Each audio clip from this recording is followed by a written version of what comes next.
Okay, I'm assuming at this point that you've got your initial for number 3A. And once you've done that, next thing you want to do is create the next revision of the code.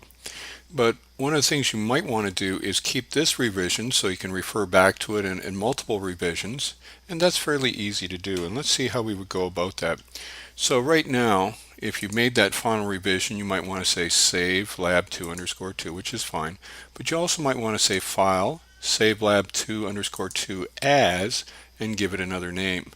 And that's what I've done to create these other revisions here. I've called this lab2 underscore 3, and then I was able to then continue on from this, make changes, and then update that. And then once I had that, then I was able to save as lab2 underscore 4 and had a copy of this, and then was able to continue on and finish the project out. So let me just show you how that works.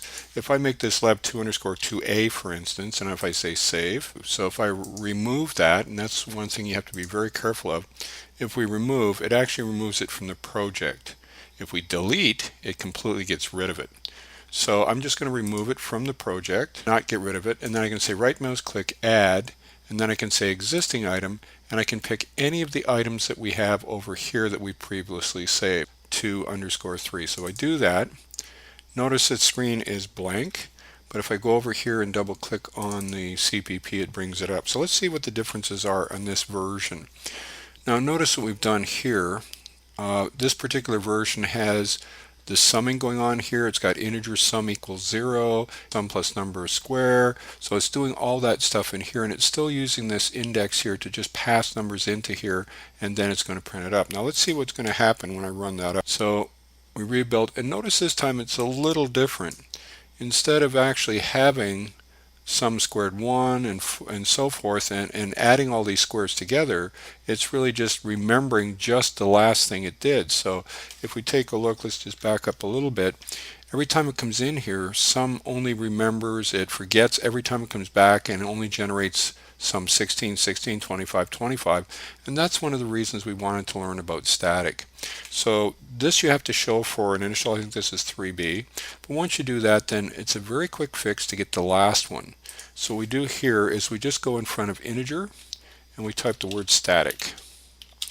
And then we can compile that by doing F7, doing an F5.